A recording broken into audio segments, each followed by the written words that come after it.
आज सुबह की कक्षा में हम प्राणायाम के विषय में बात कर रहे थे। सूत्र था 50वां। योग दर्शन पाद 2 सूत्र 50।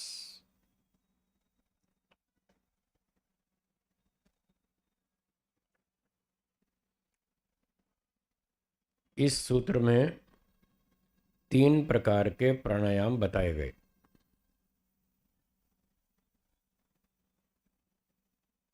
बाह्य, आभ्यंतर और स्तंभ वृत्ति।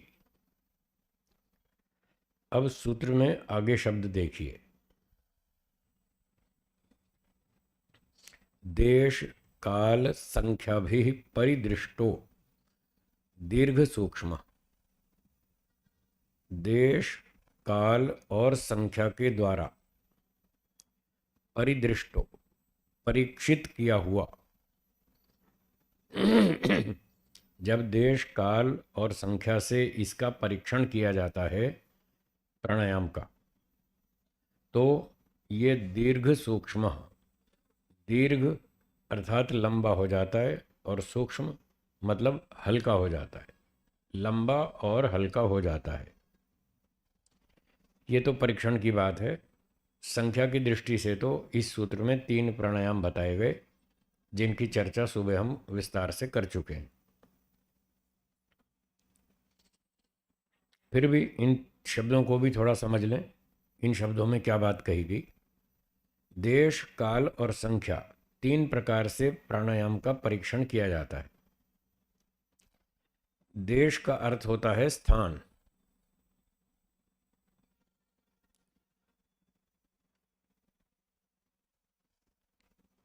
एक तो बाहर का स्थान, नासिका से, शरीर से बाहर का स्थान, एक अंदर का स्थान। ये जो जहाँ तक प्राण गति करता है, जितने एरिया तक करता है, उसका नाम है स्थान। उस स्थान तक ये प्राण जाता है। तो इससे परीक्षण किया जाता है कि प्राण हल्का हुआ या नहीं हुआ, लंबा हुआ या नहीं हुआ। इसका परीक्षण ऐसे होता है कि जब व्यक्ति नया नया प्राणायाम शुरू करता है तो उसका प्राण भारी होता है। मान लीजिए उसने अपनी नासिका से 10 इंच की दूरी पर एक छोटा सा रुई का टुकड़ा रख लिया टेबल पे। नासिका से इतनी दूरी पर एक रुई का टुकड़ा रख लिया और फिर ऐसे श्वास छोड़ा। वो टुकड़ा अगर हिल गया तो इसका अर्थ है कि उसका श्वास इतनी दूर तक मार करता है, इतनी दूर तक जाता है वो। फिर 2 इंच और बढ़ा दिया, 12 इंच पर दूरी पर रखा और फिर वायु छोड़ी, फिर भी हिल गया। तो पता चला कि उसका श्वास 12 इंच दूरी तक जाता है। तो शुरू शुरू में जब व्यक्ति अभ्यास करता है तो उसका श्वास भारी होता है और वो दूर तक अटैक करता है, दूर तक मार करता है। फिर 6 महीना अभ्यास करने के बाद व्यक्ति परीक्षण करता है। फिर वही 10 इंच पर, 12 इंच पर फिर वो रुई का टुकड़ा रखता है, फिर हवा छोड़ता है, ऐसे श्वास छोड़ता है। अब की बार नहीं हिला वो 6 महीने बाद। तो मतलब उसका जो देश है वो कम हो गया। अब उतनी देर तक, उतनी दूर तक वो उस रुई के टुकड़े को नहीं हिला रहा। इसका मतलब उसकी दूरी कम होगी।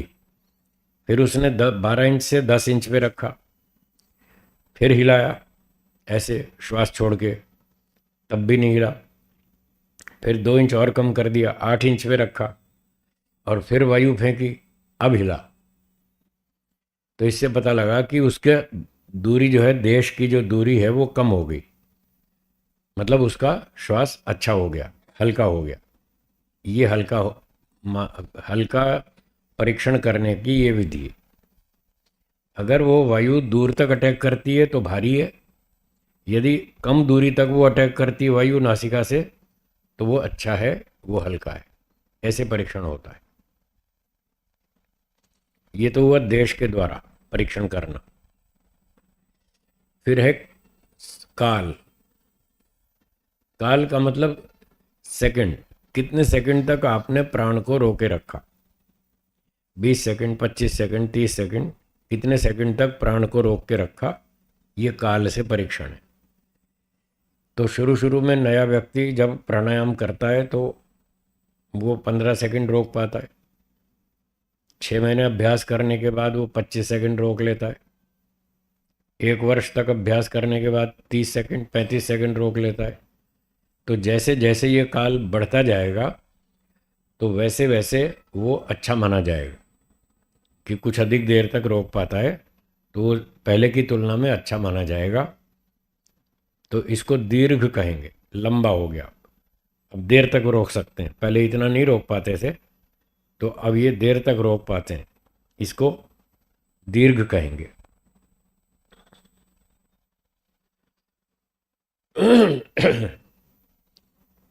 और फिर तीसरा है संख्या। संख्या में कोई ज़्यादा अंतर नहीं है, थोड़ा ही अंतर है, कहने का ढंग थोड़ा अलग है। शास्त्रीय भाषा में एक शब्द है जिसका नाम है उद्घात। क्या नाम? उद्घात। तो उद्घात की परिभाषा विद्वानों ने ऐसी बताई कि मान लिया हम जितनी देर में 6 बार श्वास लेते हैं और छोड़ते हैं उसको एक उद्घात कहेंगे, ये परिभाषा है। तो जितनी देर में हमने 6 बार श्वास लिया और 6 बार छोड़ा तो इतने समय को एक उद्घात कहेंगे। तो पहले पहले व्यक्ति का जब श्वास छोटा होता है, लंबा नहीं होता, तो वो ज़्यादा देर तक नहीं रोक पाता। तो वो मान लीजिए 6 श्वास प्रश्वास लेने तक इतने समय तक रोक पाया, तो उसका प्रथम उद्घात कहेंगे। संख्या का मतलब वो एक उद्घात तक श्वास को रोक पाता है, ऐसा कहा जाएगा। फिर 6 महीना साल भर अभ्यास किया, उसके बाद वो इतनी देर तक रोक पाता है जितने में 2 उद्घात हों।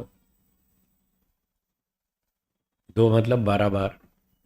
12 बार श्वास लेना और 12 बार छोड़ना, इसमें जितना समय लगता है उतने समय तक वो प्राण को रोक लेता है। तो ये अब लंबा भी हो गया और थोड़ा हल्का भी हो गया। इस प्रकार उद्घात की संख्या से उस प्राण का परीक्षण किया जाता है। तो ये तीसरा परीक्षण हो गया संख्या के द्वारा।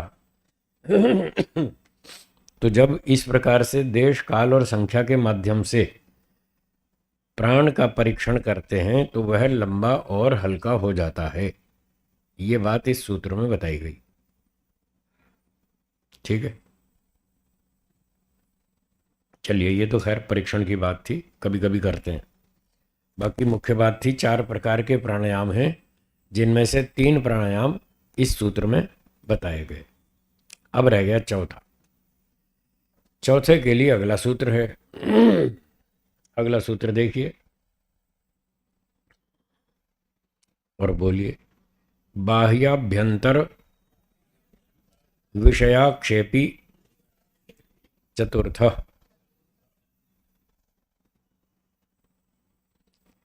चतुर्थ, चौथा, जो चौथा प्राणायाम है उसका नाम है बाह्याभ्यंतर विषयाक्षेपी। बोलिए।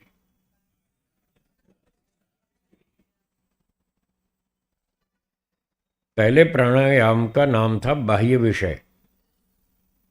क्या था?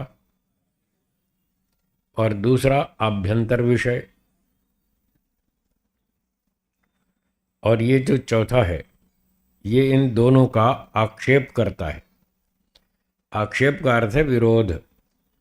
क्या अर्थ है? ये विरोध करता है। बाह्याभ्यंतर विषयाक्षेपी। बाह्य विषय और आभ्यंतर विषय दोनों प्राणायामों का ये विरोध करता है। सुबह मैंने बताया था ये कठिन है, और गुरुजी ने कहा था 10 वर्ष तक नहीं करना, ये कठिन है बहुत। अभी इसकी विधि बताऊंगा तो आपको पता चल जाएगा, सुनने से ही पता चल जाएगा कि कठिन है। करना तो बहुत दूर।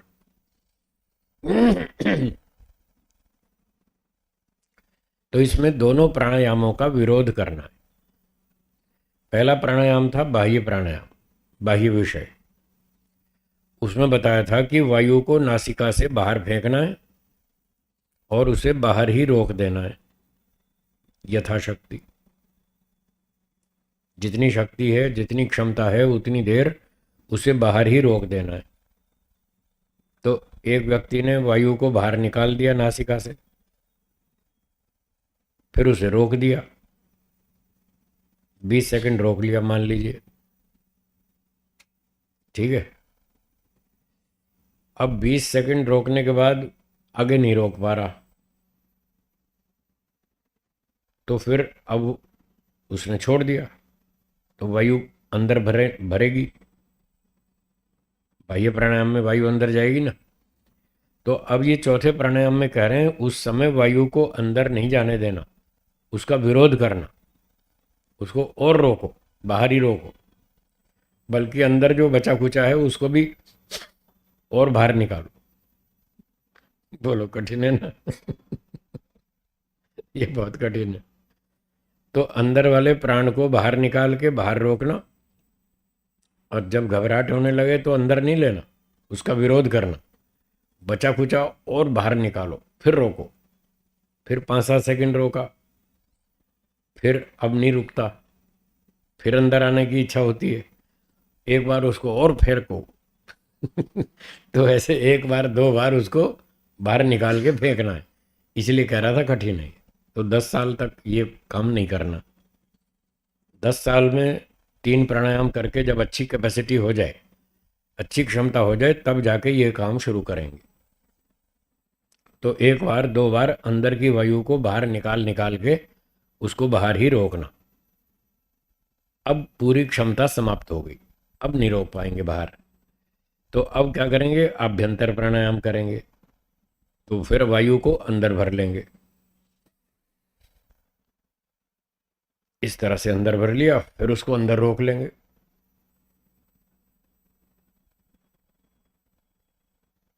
और जब घबराहट होगी तो फिर वायु कहाँ जाएगी, अब बाहर आएगी।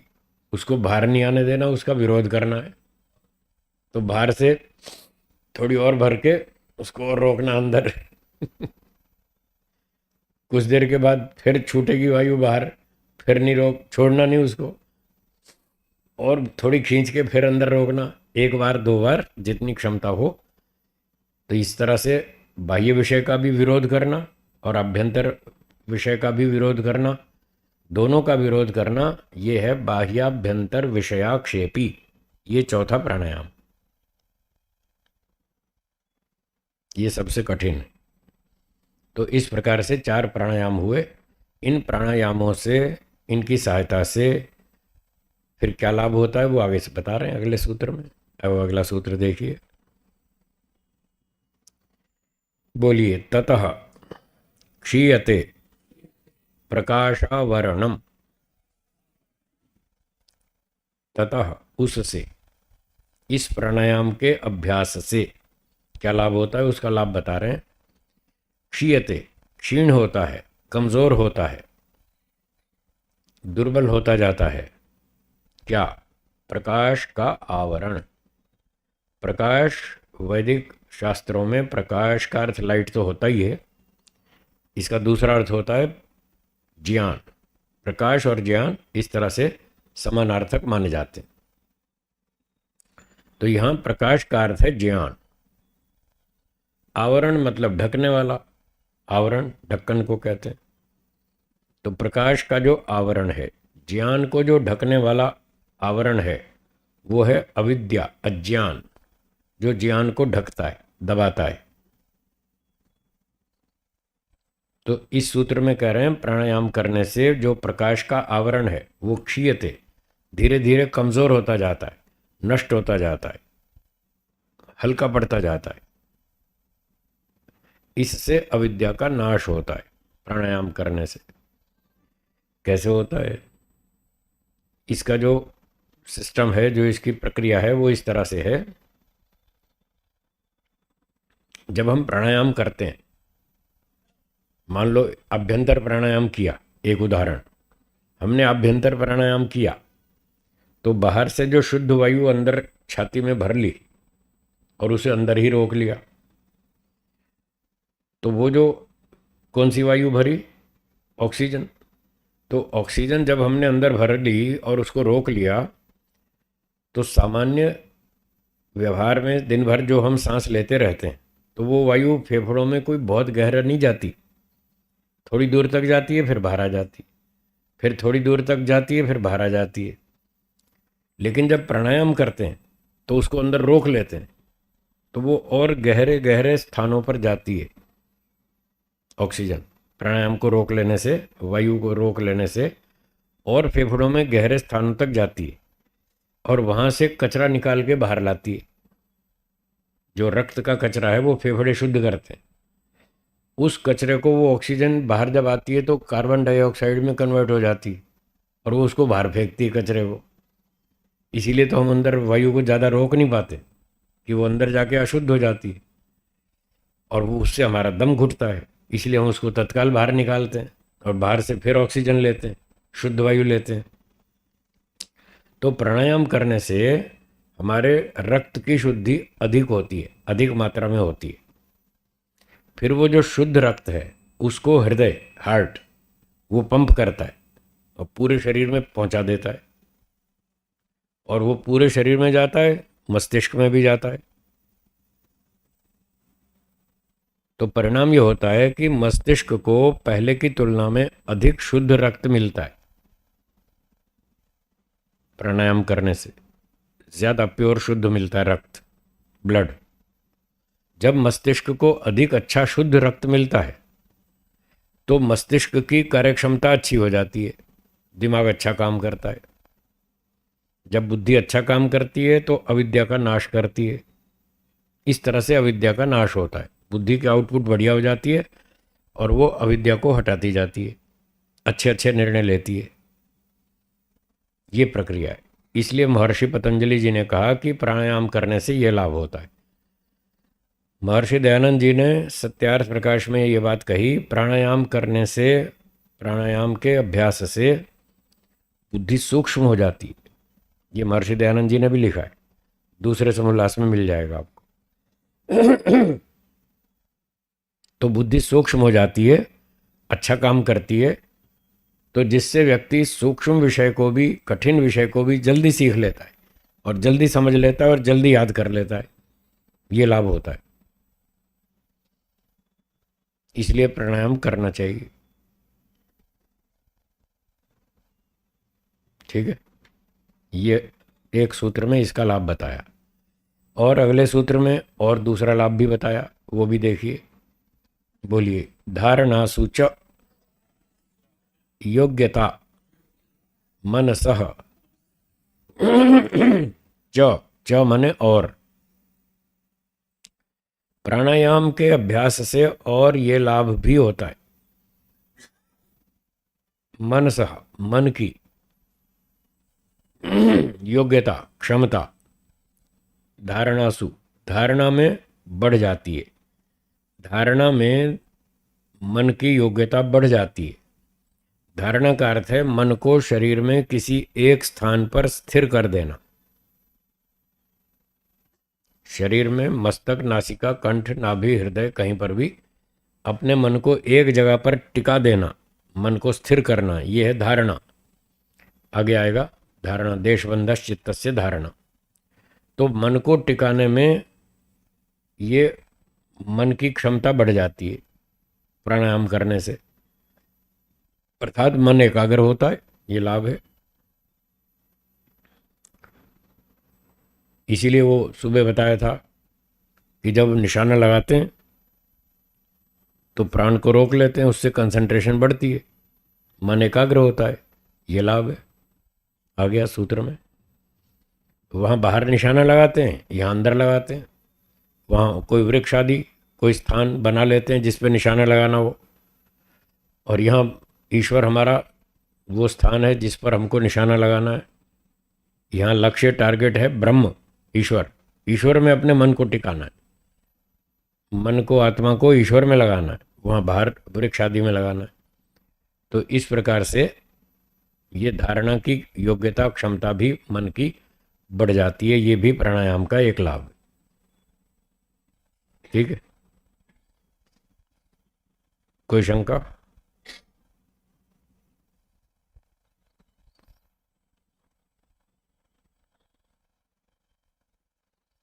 हाँ बोलिए। बाह्य प्राणायाम करके दिखाएं? अच्छा ठीक है, चलो प्रैक्टिकल भी कर लेते हैं। बाह्य प्राणायाम में वायु को नासिका से बाहर फेंकेंगे। ठीक है, धीरे धीरे। मैं जानबूझ के धीरे धीरे करूँगा, शोर नहीं हो, ताकि दूसरों को बाधा ना पड़े, इसलिए शोर नहीं करूँगा। बस हाथ के इशारे से आप समझ लेंगे। इसका मतलब है वायु बाहर निकाल रहे हैं, इसका मतलब है रोक दिया, और इसका मतलब है वापस अंदर भर ली। ऐसे संकेत से आप समझ लेंगे। तो मान लीजिए पहले मैं बाह्य प्राणायाम करता हूँ, वायु को नासिका से बाहर छोड़ता हूँ।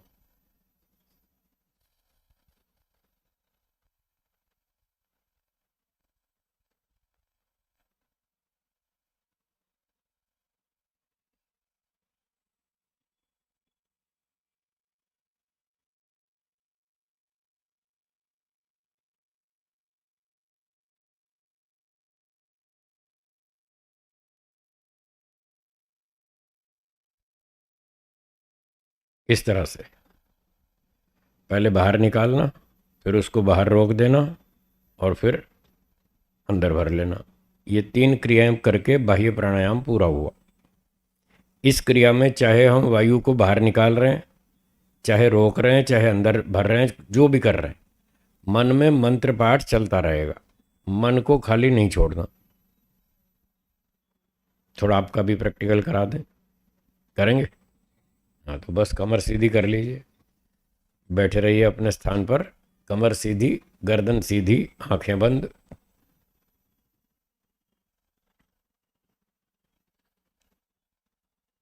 अब क्योंकि मंत्र पाठ भी करना है तो वो आप नहीं करेंगे, मैं करूँगा। थोड़ी आवाज़ बढ़ाना, आवाज़ थोड़ी सी बढ़ा दी। ओम ओम ओम ओम। हाँ ठीक।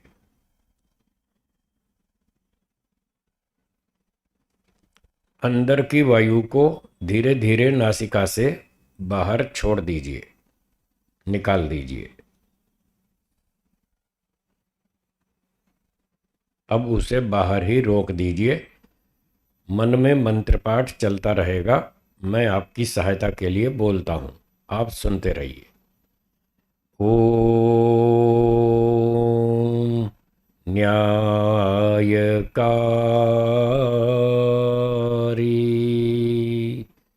हे ईश्वर, आप न्यायकारी हैं, हमें भी न्यायकारी बनाइए। घबराहट होने लगे तो श्वास छोड़ दीजिए। धीरे धीरे वायु को नासिका से अंदर भर लीजिए। पूरी वायु छाती में भर लीजिए। अब सामान्य रूप से 8-10 श्वास लेंगे और छोड़ेंगे, लेंगे और छोड़ेंगे, जैसे सामान्य रूप से दिन भर में श्वास लेते छोड़ते रहते हैं। उसी तरह से 8-10 बार सामान्य श्वास लेना और छोड़ना। मन में मंत्र पाठ चलता रहेगा, मैं आपकी सहायता के लिए बोलता हूं, आप सुनते रहिए। ओम आनंद।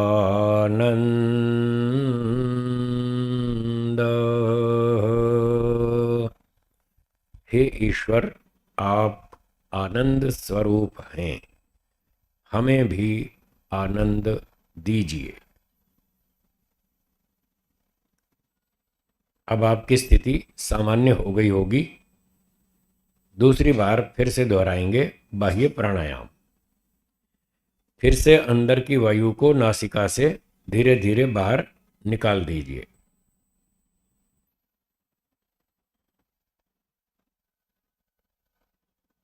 बाहर ही रोक दीजिए, और बाहर रोक कर मंत्र पाठ सुनते रहिए। ओम न्यायकारी।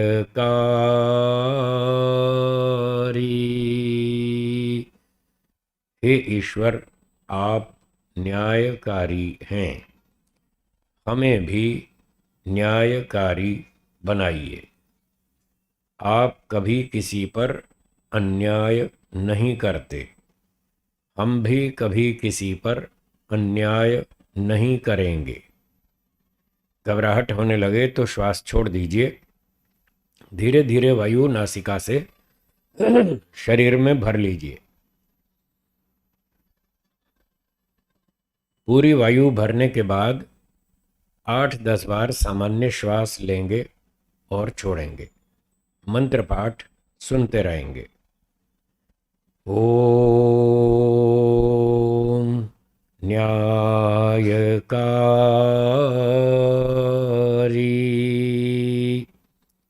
हे ईश्वर, आप न्यायकारी हैं, हमें भी न्यायकारी बनाइए। आप कभी किसी पर अन्याय नहीं करते, हम भी कभी किसी पर अन्याय नहीं करेंगे। अब श्वास की गति सामान्य हो गई। तीसरी बार फिर से अभ्यास करेंगे। फिर से वायु को नासिका से बाहर छोड़ दीजिए, धीरे धीरे निकाल दीजिए।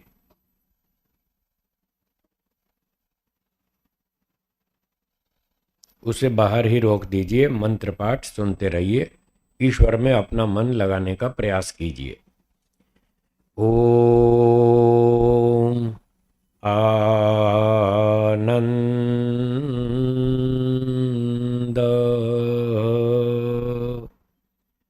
हे ईश्वर, आप आनंद स्वरूप हैं, हमें भी आनंद दीजिए।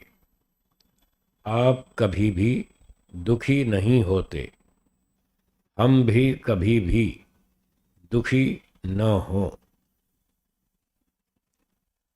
घबराहट होने लगे तो श्वास छोड़ दीजिए।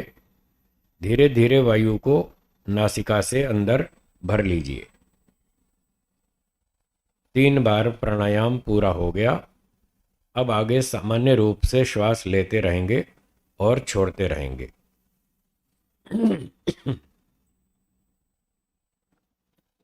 पाठ सुनते रहिए। मन ईश्वर में लगाए रखिए। ओम आनंद।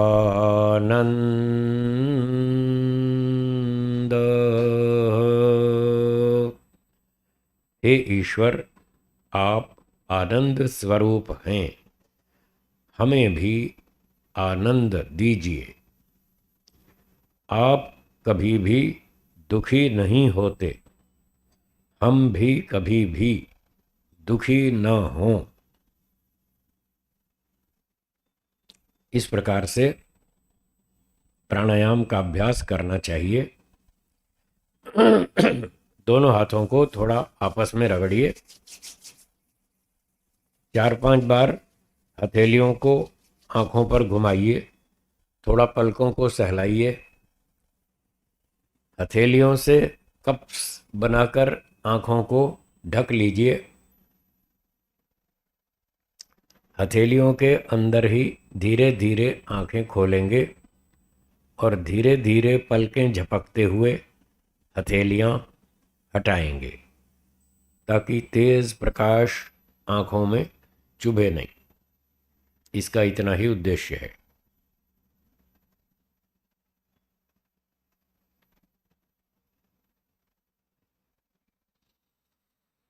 ये था प्राणायाम। ठीक हो गया? चलो, हाँ जी, आगे चले। अगला सूत्र देखिए, 54वां। योग के 8 अंग बताए गए थे। एक बार 8 अंगों के नाम दोहरा लेते हैं।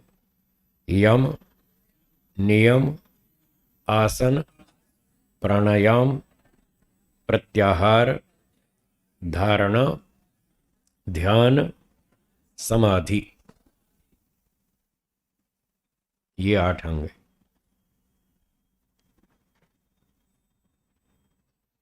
इनमें से यम, नियम, आसन, प्राणायाम 4 पूरे हो गए। अब 5वां अंग है प्रत्याहार, सूत्र 54वां। पुस्तक में देखिए और बोलिए। स्विषय असंप्रयोगे चित्त स्वरूप अनुकार इव इंद्रियाणाम प्रत्याहारः। ये प्रत्याहार की परिभाषा है।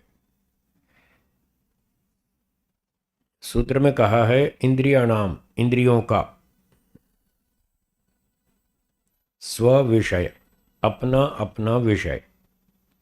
5 ज्ञानेंद्रियां हैं, 5 इंद्रियों का अपना अपना एक एक विषय निर्धारित है, फिक्स्ड है। जैसे आंख रूप विषय को ग्रहण करती है, आंख जिस विषय को ग्रहण करती है उसका क्या नाम है? रूप। कान किस विषय को ग्रहण करता है? शब्द को। नासिका गंध को, रसना रस को, त्वचा स्पर्श को। 5 इंद्रियां, 5 विषय। तो ये इनका स्व विषय, अपना अपना विषय फिक्स्ड है। एक इंद्रिय अपने ही विषय को ग्रहण करेगी, दूसरे को नहीं। ना तो 2 को और ना दूसरे विषय को, एक ही विषय को, फिक्स विषय को ही इंद्रिय ग्रहण करती है। तो दिन भर जो हम व्यवहार करते रहते हैं, इंद्रियों से काम लेते रहते हैं, आंख से देखते रहते हैं, कान से सुनते रहते हैं, सारी इंद्रियों से अपना सारा दिन काम लेते रहते हैं। ये तो है व्यवहार की बात, व्यवहार काल। अब जब यहाँ ध्यान उपासना करनी है तो इंद्रियों के काम हमको बंद करने। जब ईश्वर का ध्यान करना है तो आंख खोल के बाहर नहीं देखना, ये कौवा आ रहा है, कबूतर आ रही है, यह कबूतर आ रहा है, ये ट्रक आ रहा है, ये बस आ रही है, ये कार आ रही है, कुछ नहीं देखना। आंख बंद करो, इंद्रियों का काम बंद। तो स्व विषय असंप्रयोगे, संप्रयोग का अर्थ है संबंध, और असंप्रयोग उल्टा कर दिया, संबंध कट करना है। इंद्रियों का अपने अपने विषयों के साथ संबंध कट करना है, संबंध तोड़ देना है, इंद्रियों का काम बंद करना है। आँख से देखना नहीं, कान से सुनना नहीं, नासिका से सूंघना नहीं। कोई पड़ोस में छौंक लगाता हो, वघार करता हो हींग जीरे का, और आपको खुशबू आ जाए कि बढ़िया बढ़िया छौंक लग रहा है, आज तो बढ़िया दाल बनेगी उसको बंद रखना है, उस समय नहीं सूंघना। वो कर रहा है, करने दो, उस पर ध्यान नहीं देना। तो ना देखना, ना सुनना, ना सूंघना, सभी इंद्रियों के काम बंद करना। ये है स्व विषय असंप्रयोगे, अपने अपने विषयों के साथ कनेक्शन कट करना। और चित्त स्वरूप अनुकार इव, और चित्त के स्वरूप का अनुकरण करना, चित्त को फॉलो करना। क्या फॉलो करना? चित्त की एक विशेषता है। जैसे व्यास भाष्य में यहाँ एक उदाहरण दिया है प्रत्याहार को समझाने के लिए। व्यास जी ने लिखा है कि जैसे मधुमक्खियां होती है ना, मधुमक्खियां शहद बनाने वाली, देखिए छोटी मक्खी भी होती है, थोड़ी बड़े साइज की भी होती है, बड़ी मक्खी भी होती है। तो ये जो मक्खियां होती हैं शहद बनाती हैं, इनमें इनका एक नेता होता है, एक लीडर होता है, जिसको हिंदी में रानी मक्खी कहते हैं। वो उनका लीडर होता है। तो व्यास भाष्य में लिखा है कि जब रानी मक्खी उड़ती है, किसी पेड़ से उड़ जाती है, तो सारी मक्खियां उसके पीछे पीछे उड़ जाती हैं। फिर वो रानी मक्खी जहाँ दूसरी जगह जाके बैठती है, तो बाकी मक्खियां भी पीछे पीछे जाके उसके पीछे वो भी वहाँ बैठ जाती हैं। ये सारी मक्खियां रानी मक्खी को फॉलो करती हैं। ये उदाहरण है। आप में से शायद किसी ने देखा भी हो, देखा है, मक्खियों वाला देखा है ना। तो वो कह रहे हैं कि जो मन है वो है रानी मक्खी, और बाकी इंद्रियां जो हैं वो हैं बाकी मक्खियां। जैसे रानी मक्खी उड़ती है तो सारी मक्खियां पीछे फॉलो करती हैं, रानी मक्खी जहाँ जाके बैठती है सारी मक्खियां बैठ जाती हैं। तो मन रानी मक्खी के समान है। मन यदि चल पड़ा तो सारी इंद्रियां उसके पीछे पीछे चल पड़ेंगी, और मन रुक गया तो सारी इंद्रियां रुक जाएंगी। ऐसे मन को फॉलो करती हैं। यह है चित्त स्वरूप अनुकार इव, इस शब्द का अर्थ। वे सारी इंद्रियां चित्त के स्वरूप का अनुकरण जैसा करती हैं, उसको फॉलो करती हैं। तो जब इंद्रियां मन को फॉलो करती हैं तो अब करना क्या है? स्व विषय असंप्रयोगे, अपने अपने विषयों से कनेक्शन कट करना है। तो ये कैसे कट होगा? मन को रोक लो, इंद्रियां रुक जाएंगी, क्योंकि ये मन के पीछे चलती हैं। आप मन में इच्छा कर लो जलेबी खानी है, बस फिर देखना मुंह में पानी आएगा फिर नहीं रुकने वाला अब पड़ोस में किसी ने छौंक लगाया सब्जी में, दाल में वघार किया, उसकी खुशबू आ गई, तो आपने मन में इच्छा कर ली, आज क्या बढ़िया दाल सब्जी बन रही है, बढ़िया चीज़ बन रही है। बस मन में इच्छा कर ली तो फिर आप नासिका को नहीं रोक पाएंगे, फिर नासिका भी सूंघेगी। मन में इच्छा कर ली तो इंद्रिय भी चलेगी। और अगर आपने मन में स्टॉप कर दिया, मुझे नहीं सूंघना है, जो हो रहा है होने दो, मुझे उससे कोई मतलब नहीं, मुझे इस समय ईश्वर का ध्यान करना है, इस समय और कुछ नहीं करना, बस ईश्वर का ध्यान करना है। जब आप ऐसे मन को रोक लेंगे, सूंघने की इच्छा को रोक लेंगे, तो इंद्रिय काम नहीं करेगी, नहीं सूंघेगी। कान से आप बाहर के शब्दों को सुनने की इच्छा करेंगे तो आपका कान बाहर के शब्दों को सुनेगा। और आप मन में इच्छा रोक लेंगे, मुझे नहीं सुनना है, बाहर की ध्वनियों को नहीं सुनना, तो कान नहीं सुनेगा।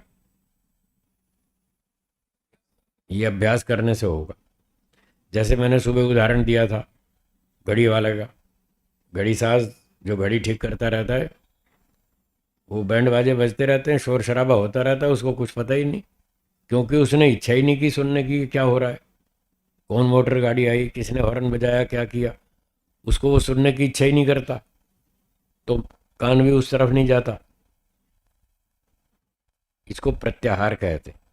वो व्यवहार काल का प्रत्याहार है। व्यवहार काल में भी हम ऐसा कर सकते हैं, और जब ध्यान में बैठते हैं तब भी हम प्रत्याहार करते हैं, तब आंखें भी बंद कर लेते हैं।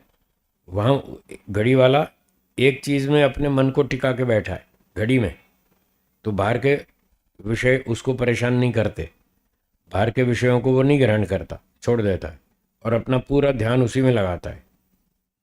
अब यहाँ क्या करना है? इसको भी बंद करना, घड़ी को भी नहीं देखना, आंख बंद करनी है, अंदर मन में ईश्वर को देखना है, बाकी जगह से मन को हटा लेना है। मन का काम ऐसा ही है, वो एक समय में एक ही काम करता है, 2 3 4 इकट्ठे नहीं करता। ये मन का लक्षण न्याय दर्शन में लिखा है, युगपद ज्ञानानुत्पत्तिर मनसो लिंगम।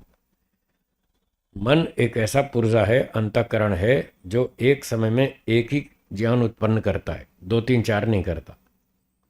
तो यदि मन को हमने सांसारिक विषयों में भेज दिया, अर्थात मन में इच्छा कर ली कि मुझे देखना है, सुनना है, सूंघना है, फिर इंद्रिय नहीं रुकने वाली, क्योंकि वो तो मन को फॉलो करती है। और अगर मन में ही इच्छा रोक ली, नहीं देखना है, नहीं सुनना है, नहीं सूंघना है, नहीं खाना है, मन में संकल्प कर लीजिए, इंद्रियां अपने आप कंट्रोल में आ जाएंगी, वो रुक जाएंगी फटाफट। ये है प्रत्याहार। अब आप बाजार में जा रहे हैं और सामने हलवाई की दुकान आ गई और गर्मा गर्म जलेबी बन रही है, और वो भी देसी घी में तो अपने आप को रोकना कठिन पड़ेगा, हाँ या ना? कठिन पड़ेगा ना। और जिसको पानी पूरी खाने का शौक है और वो बाजार में जा रहा था और सामने पानी पूरी दिख जाए तो फिर रुकना मुश्किल है। परंतु प्रत्याहार का जो व्यक्ति अभ्यास करता है वो सब कर लेता है। उसके सामने खीर हो, पूरी हो, हलवा हो, मिठाई हो, कुछ भी हो, उसने अभ्यास किया, वो मन में एक संकल्प करता है, नहीं खाना, खत्म। मन में संकल्प कर दिया नहीं खाना, तो इंद्रिय उत्तेजित नहीं होगी, वो शांत हो जाएगी। बस यही प्रत्याहार है। एक देहरादून की घटना सुनाऊं, पुरानी घटना है बहुत। हम देहरादून में तपोवन आश्रम में रहते थे और वहाँ 2-2 महीना मई जून के महीने में शिविर लगाते थे, लंबे लंबे। तब 2-2 महीने के शिविर लगाते थे, हाँ लंबे लंबे। बड़े गुरु जी, उनके साथ हम भी जाते थे, हम पढ़ते भी थे और पढ़ाते भी थे शिविर में। तो गुरु जी के साथ वहाँ जाते थे 2-2 महीना। मई जून में छुट्टियाँ होती हैं स्कूलों की, तो लोग फुर्सत में होते हैं, वो लोग घूमने फिरने हरिद्वार देहरादून आते रहते हैं। तो कुछ लोग वहाँ आते थे, हम वहाँ शिविर लगाते थे, तो खूब लंबे लंबे शिविर चलते थे और हम वहाँ अपना पाठ भी पढ़ते थे। दोपहर में भोजन करके विश्राम करके 2-2:30 बजे एक हमारी कुटिया के सामने दूसरी कुटिया थी, वहाँ एक सन्यासी रहते थे। वो थोड़े अच्छे धनवान सन्यासी थे और खाने पीने में रुचि रखते थे और वो रोज़ बढ़िया बढ़िया खीर बनाते थे। उनके पास रसोई थी, गैस चूल्हा भी था, और 1 घंटा 1.5 घंटा खूब खीर को रगड़ते थे, मलाई जैसी रबड़ी जैसी बढ़िया खीर बनाते थे। और हम उसी समय 2-2:30 बजे उनके पास जाते थे थोड़ा सत्संग चर्चा करने। तो वो रोज़ बढ़िया बढ़िया खीर बनाए और पिस्ते विस्ते और काजू वाजू डाल के, और फिर हमसे कहे लो ब्रह्मचारी जी खीर खाओ। 2:30 बजे 3 बजे हमको वो कहते खीर खाओ। हम कहते थे स्वामी जी हम खीर नहीं खाएंगे। क्यों नहीं खाएंगे? इतनी अच्छी खीर बनाई है मैंने, 1.5 घंटे से इसको रगड़ रहा हूँ, इतनी अच्छी मलाईदार रबड़ीदार बढ़िया खीर बनाई और आप लोग खाते नहीं। हमने कहा स्वामी जी हम नहीं खाते। क्यों नहीं खाते? हमने कहा स्वामी जी हम या तो लंच में खाते हैं या डिनर में खाते हैं, बीच बीच में नहीं खाते, हमारा नियम है, हमारा संकल्प है, हम नहीं खाते। अभी 4 बजे तो हमको दंड बैठक मारना है, शाम को व्यायाम करना है। अभी तो हम 3 बजे खाएंगे तो 4 बजे व्यायाम कैसे करेंगे? और हम खाने का हमारा समय निश्चित है, या तो 12 बजे खाएंगे दोपहर में या शाम को 7 बजे खाएंगे, बीच में बार बार हम नहीं खाते, हमारा नियम ऐसा है। तो वो हर रोज़ खीर बनाते और हम एक दिन भी नहीं खाते तो इनको बड़ा आश्चर्य होता था, कहते थे भाई आप लोग बड़े पक्के ब्रह्मचारी हैं, मैं इतनी बढ़िया खीर बनाता हूँ और आप खाते नहीं। तो ये है प्रत्याहार। संकल्प कर लो तो सब कुछ होता है, और संकल्प ढीला है तो फिर कुछ नहीं होता, फिर इंद्रियां फिर भागेंगी विषयों की ओर। तो समय पर खाएं, उचित मात्रा में खाएं, नाप तोल करके खाएं, प्रतिकूल भोजन ना खाएं, जो अनुकूल पड़े वो खाएं। इस तरह से व्यक्ति का स्वास्थ्य अच्छा रहता है, हेल्थ अच्छी रहती है, बीमार नहीं होता, उसकी आयु बढ़ती है, आदि आदि बहुत सारे लाभ होते हैं। और इसमें यह प्रत्याहार का लाभ भी हो जाता है, मन के ऊपर इंद्रियों के ऊपर संयम भी हो जाता है। तो ऐसे गुरुजी ने बहुत सारे प्रयोग सिखाए। तो ये गुरुजी ने सिखाया कि संकल्प करो, हर समय नहीं खाना है, ठीक समय पर खाना है, जो भोजन का समय है तभी खाना है, सारे दिन नहीं खाना। तो हमने सीख लिया। फिर सिखाया कि कभी कभी कुछ चीज़ें खाना छोड़ दो, 1 महीना मिठाई नहीं खाएंगे, चीनी नहीं खाएंगे, चीनी से बनी कोई मिठाई नहीं खाएंगे, 1 महीने तक संकल्प करो और तपस्या करो, और देखो आपका मन कंट्रोल में रहता है या नहीं रहता है, इंद्रियों पर कंट्रोल होता है या नहीं होता है। ऐसे ऐसे बहुत सारे प्रयोग करवाए गुरुजी ने। तो कभी घी बंद कर दिया, 1 महीने तक घी नहीं खाएंगे और अपना परीक्षण करेंगे कि कैसा लगता है, घी खाए बिना परेशानी तो नहीं है। हमारे पास देसी घी का बढ़िया डब्बा रखते थे घी का, और व्यायाम करते थे, खूब दंड बैठक मारते थे उस समय, और दाल सब्जी में ऊपर से 2-3-4 चम्मच घी डाल के खाते थे एक्स्ट्रा, छौंक के अलावा। बादाम रखते थे, काजू रखते थे, व्यायाम करते थे, ड्राई फ्रूट भी खाते थे, फ्रूट भी खाते थे, सब खाते थे। पर कभी कभी हम जानबूझकर अपना परीक्षण करने के लिए, अभ्यास करने के लिए, तपस्या करने के लिए उन चीज़ों को खाना पीना बंद कर देते। तो उससे फिर हमको बहुत लाभ हुआ और हमें ये उत्साह हो गया और आत्मसंतोष हो गया, आत्मविश्वास हो गया कि हम मन इंद्रियों के गुलाम नहीं हैं, हम मन को जीत सकते हैं, हम इंद्रियों को जीत सकते हैं। हमने संकल्प कर लिया नहीं खाना है, नहीं खाएंगे, 2 महीना तक नहीं खाएंगे। एक बार 2 महीना मिठाई का संकल्प ले लिया, कि 2 महीने तक चीनी और चीनी से बनी कोई मिठाई नहीं खाएंगे। नहीं खाई, अपना परीक्षण किया, कैसा लगा? बहुत अच्छा रहा, कोई कष्ट नहीं, कोई तकलीफ नहीं, बहुत बढ़िया रहा। तो उससे बहुत अच्छा उत्साह बढ़ा। फिर 1 महीना और बढ़ा दिया, उसको 3 महीना कर दिया। मिठाई कैंसिल, 3 महीना। वो तीसरा महीना भी पार हो गया, फिर और उत्साह बढ़ा। फिर हमने कहा 4 महीना, 5 महीना, 6 महीना, 8 महीने तक चीनी और चीनी से बनी कोई मिठाई नहीं खाई। तो बहुत उत्साह बढ़ा। तो हमें समझ में आया कि योगाभ्यास ऐसे होता है और किया जा सकता है, कोई असंभव नहीं है। तो ये महर्षि पतंजलि जी ने प्रत्याहार की बात बताई। मन को रोक लो, इंद्रियां अपने आप रुक जाएंगी। मन रानी मक्खी है और इंद्रियां बाकी मक्खियां हैं। रानी मक्खी उड़ेगी तो सारी मक्खियां उड़ेंगी, रानी मक्खी बैठ जाएगी, सारी मक्खियां बैठ जाएंगी। तो मन का कंट्रोल कर लो, सब कंट्रोल हो जाएगा। ठीक है जी। तो इंद्रियों के सारे काम बंद कर देने और अंतर्मुख वृत्ति बनाना। इंद्रियां बाह्यमुखी हैं, वो शरीर से बाहर काम करती हैं, और मन अंतःकरण है, वो अंदर काम करता है। तो महर्षि पतंजलि जी कह रहे हैं अब आपको योग करना है, चित्तवृत्ति निरोध करना है। तो मन एक समय में एक ही काम करता है, या तो इंद्रियों के साथ जुड़कर बाहर के काम करेगा, रूप को ग्रहण करेगा, रस को ग्रहण करेगा, शब्द को, स्पर्श को, और या फिर इनको बंद करके फिर अंदर ईश्वर का ध्यान करेगा। दो में से एक काम हो सकता है। और अब करना है हमको ईश्वर का ध्यान, इसलिए बाहर के काम बंद करो। ये है प्रत्याहार।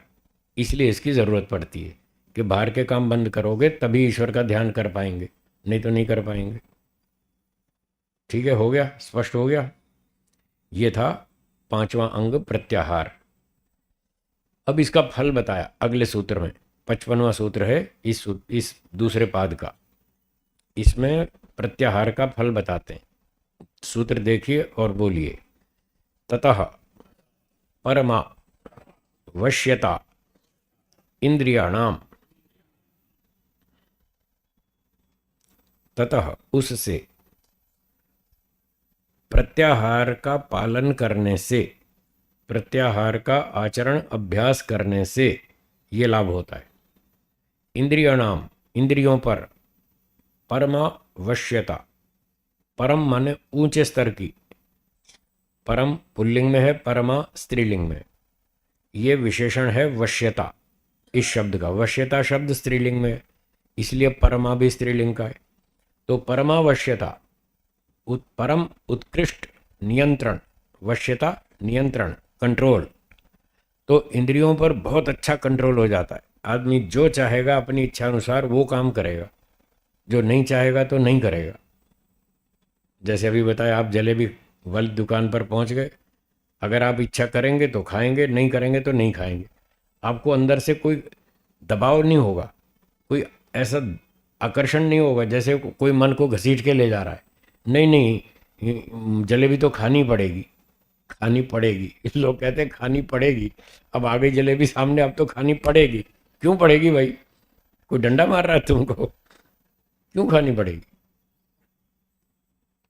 वो मन के ऊपर दबाव है इच्छाओं का, जो पिछले संस्कार हैं। जलेबी का सुख लेने के जो संस्कार अंदर बिठा रखे हैं, वो संस्कारों का प्रेशर है। उस प्रेशर को वो रोक नहीं पा रहे, और फिर कह रहे हैं साहब अंदर से इतना प्रेशर है कि जलेबी तो खानी पड़ेगी। तो यदि हम इसका अभ्यास करेंगे, प्रत्याहार का अभ्यास करेंगे, तो ये बढ़िया फल मिलेगा। जो अंदर से प्रेशर आता है वो रुक जाएगा, प्रेशर खत्म। यदि आप आवश्यक समझेंगे, उचित समझेंगे, भूख लगी है, भोजन की आवश्यकता है तो खाएंगे, आवश्यकता के हिसाब से खाएंगे, इच्छा के हिसाब से नहीं। बस ये कंट्रोल है। हमारी आवश्यकता है तो हम खाएंगे, नहीं है तो नहीं खाएंगे। आवश्यकता है तो देखेंगे, नहीं है तो नहीं देखेंगे। अब बाजार में अच्छी अच्छी चीज़ें मिलती हैं देखने को। आप मॉल में जाओ, देखो, एक से एक बढ़िया सुंदर आकर्षक चीज़ें मिलती हैं। और वो जो आकर्षित करती हैं सुंदर सुंदर चीज़ें, वो आंखों को खींचती हैं, हाँ या ना? खींचती है ना? और वहाँ पर कोई कहे कि देखो ये चीज़ बहुत अच्छी है, बहुत सुंदर है, पर तुमको देखनी नहीं है। इसको मत देखना, इधर उधर देखो, उसको मत देखो। अब बड़ा कंट्रोल करना मुश्किल है। वो सुंदर रूप आकर्षित करता है, और वो गुरुजी कहते हैं नहीं देखना, अपने मन पर कंट्रोल करो, आंख के ऊपर कंट्रोल करो, इंद्रियों पर विजय प्राप्त करो। यही तो प्रत्याहार का फल है।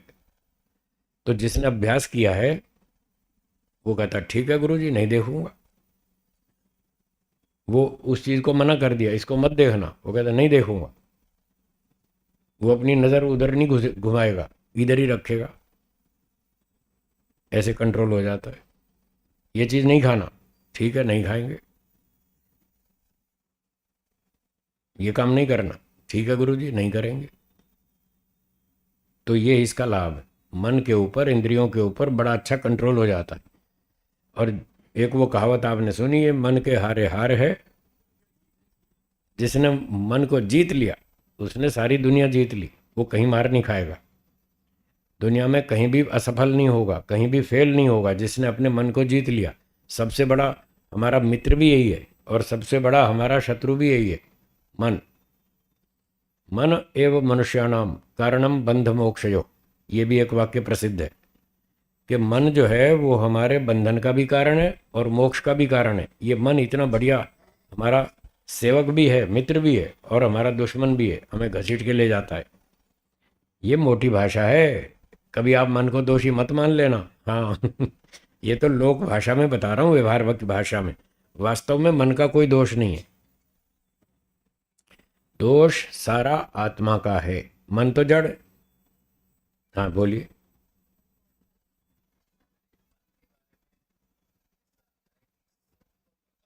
ठीक है।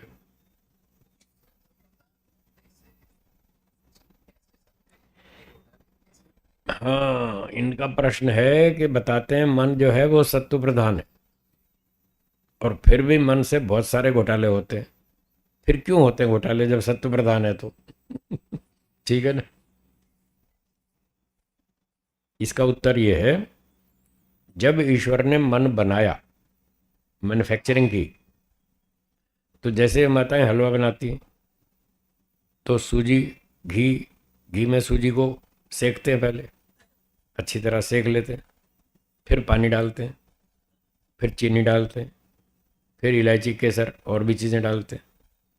तो ये जैसे हलवा बन रहा है, मैन्युफैक्चरिंग हो रही है, तो उसमें एक खास रेशो में, एक निश्चित अनुपात में चीनी डलती है। पानी भी नाप तोल कर डलता है, सूजी भी उसी हिसाब से, तब हलवा बढ़िया बनता है। और जितनी देर सेकना है उतनी देर ही उसको सेकते हैं अग्नि पर। ज़्यादा सेक दिया तो जल जाएगा, काला हो जाएगा, और कम सेका तो कच्चा रहेगा, कलर भी ठीक नहीं आएगा और खाने में स्वाद भी ठीक नहीं आएगा।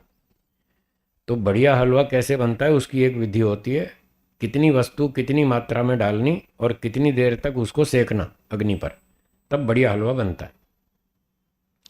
तो जैसे हलवे की मैन्युफैक्चरिंग होती है उसमें नाप तोल के चीज़ें डाली जाती हैं, तो इसी तरह से जब मन की मैन्युफैक्चरिंग होती है, मन का निर्माण करता है ईश्वर, तो सत्व प्रधान का मतलब है, मान लीजिए मोटी भाषा में समझने के लिए, उसने 75% इसमें सत्वगुण डाला। मन को बनाते समय जो रॉ मटेरियल था उसमें 3 पार्टिकल्स हैं, एक सत्व है, एक रज और एक तम। तीनों के सम्मिश्रण से बना है मन। योग दर्शन में लिखा है, व्यास भाष्य में। पहला पाद और दूसरा सूत्र, उसके भाष्य में लिखा है व्यास जी ने, चित्तम ही प्रख्या प्रवृत्ति स्थितिशीलत्वात् त्रिगुणम। चित्त जो है वो त्रिगुण है, 3 गुणों से मिलकर बना है।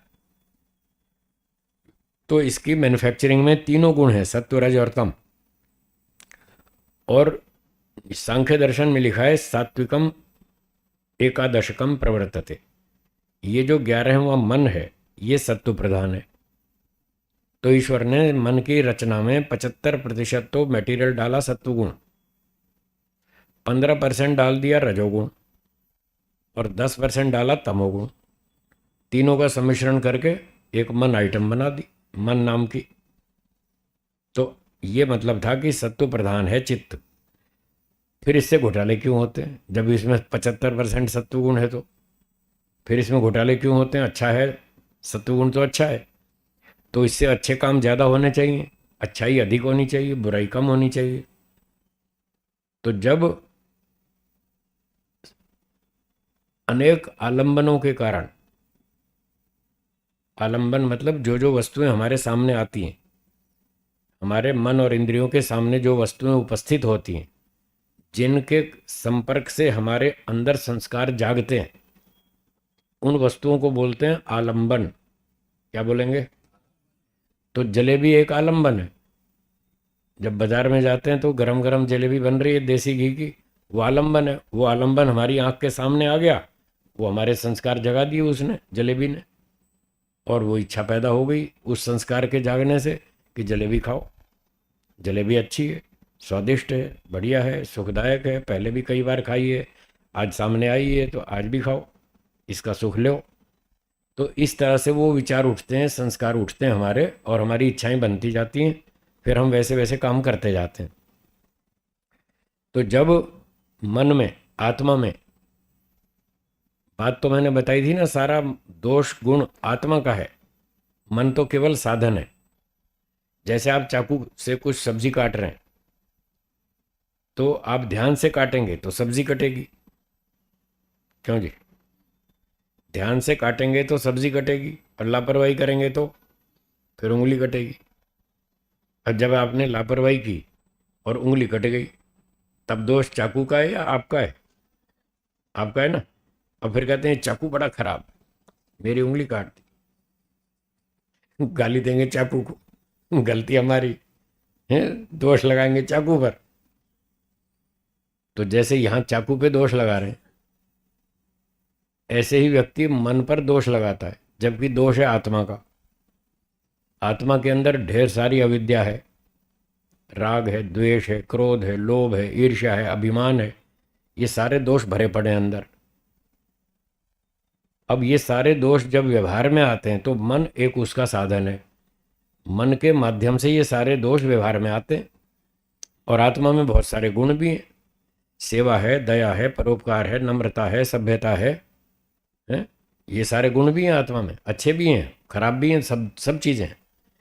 तो आत्मा अनेक कारणों से जब अच्छे संस्कारों को जगाता है तो मन उसका उस तरह से उसको सपोर्ट करता है, फिर वो सेवा की इच्छा होती है, फिर वो सेवा करता है, दान देता है, परोपकार करता है, यज्ञ करता है, ईश्वर का ध्यान करता है, और मन में अच्छा चिंतन करता है।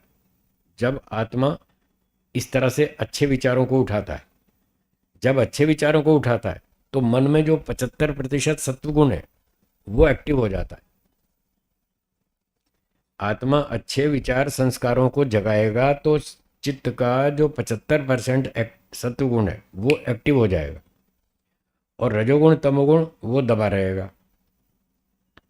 अब जब आत्मा खराब संस्कारों को जगाता है, क्रोध के, लोभ के, हैं, ईर्ष्या के, अभिमान के, तो जब आत्मा इस तरह से गलत संस्कारों को जगाता है तो वो 75% सत्वगुण दब जाता है, और रजोगुण तमोगुण जो 25% था वो उभर जाता है।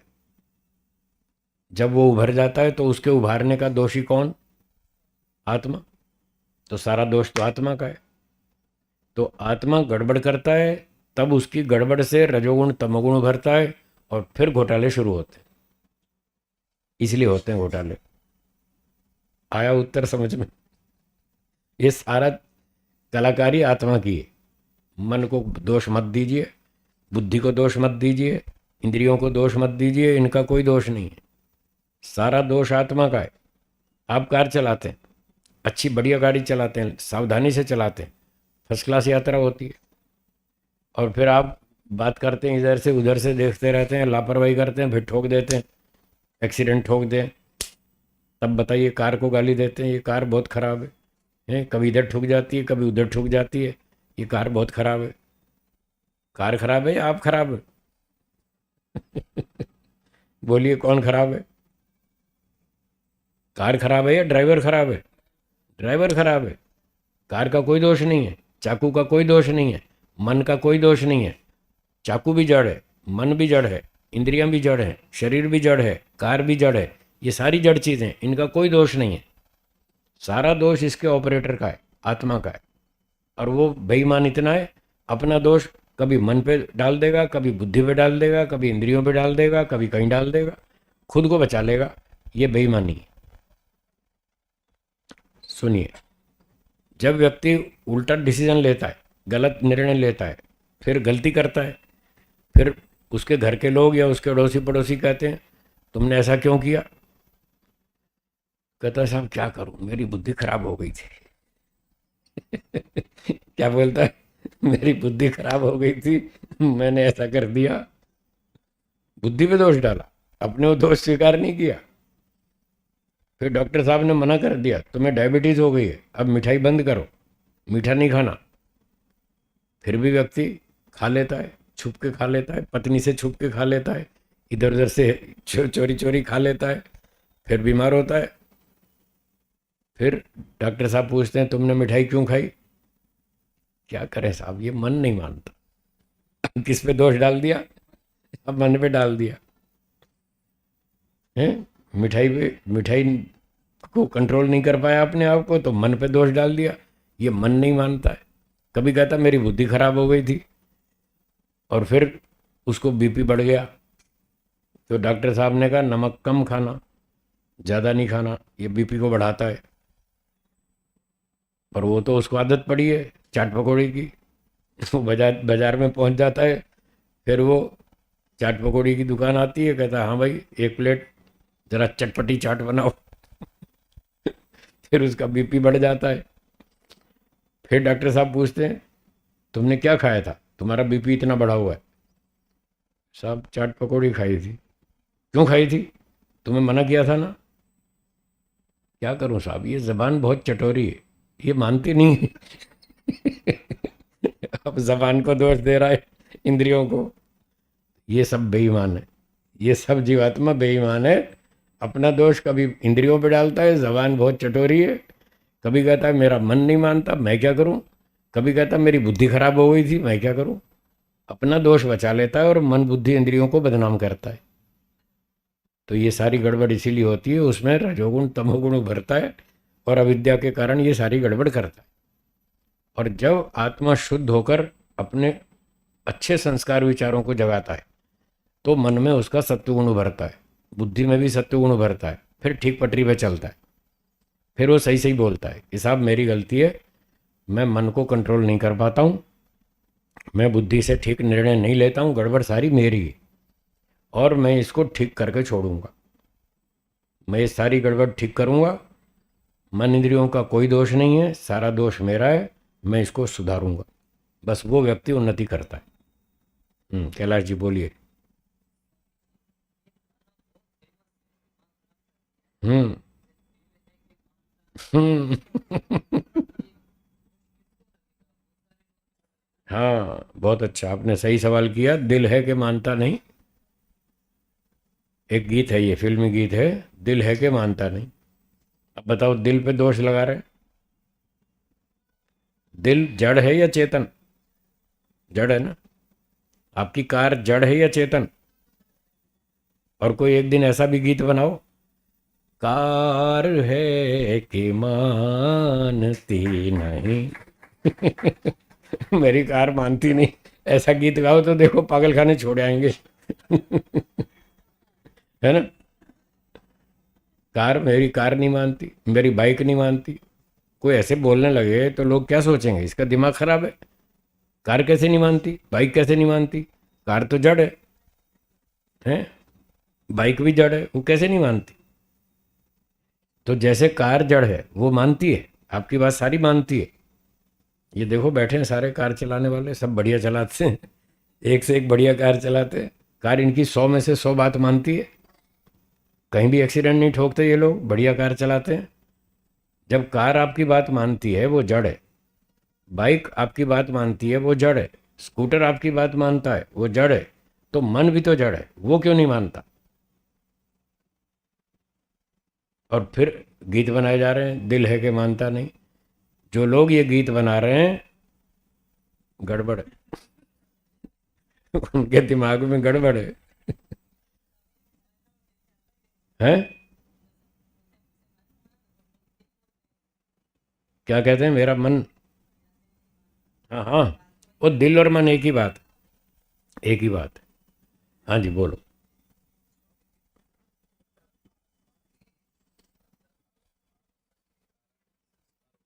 हम्म।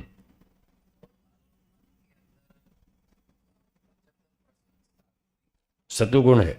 ठीक है। ठीक है।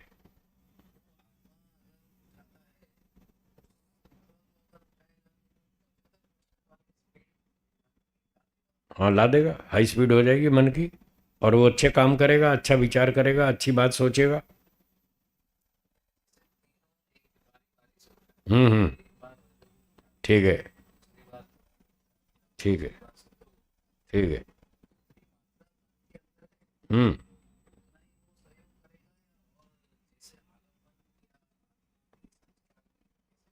वो डिपेंड करता है उस पर कि उसको वो कितना एक्सीलेटर दबाता है। कार का जितना एक्सीलेटर दबाओ कार उतनी तेज भागेगी। गियर तो लगा दिया, टॉप गियर पांचवा। अब एक्सीलेटर के ऊपर है ना बात। एक्सीलेटर दबाते जाओ, कार की स्पीड बढ़ती जाएगी। तो जब सत्वगुण का विचार उठाएगा आत्मा, अच्छा विचार, सेवा का, परोपकार का, दान का, दया का, यज्ञ का, संध्या का, उपासना का, तो सत्वगुण उभरेगा। मन में जो विद्यमान है वो उभरेगा और वो बढ़िया काम करेगा। फिर आत्मा उसका एक्सीलेटर और दबाएगा, और अच्छा करो और अच्छा करो। वो अपने विचार से उसको और स्पीड बढ़ाएगा, तो वो और बढ़ जाएगी।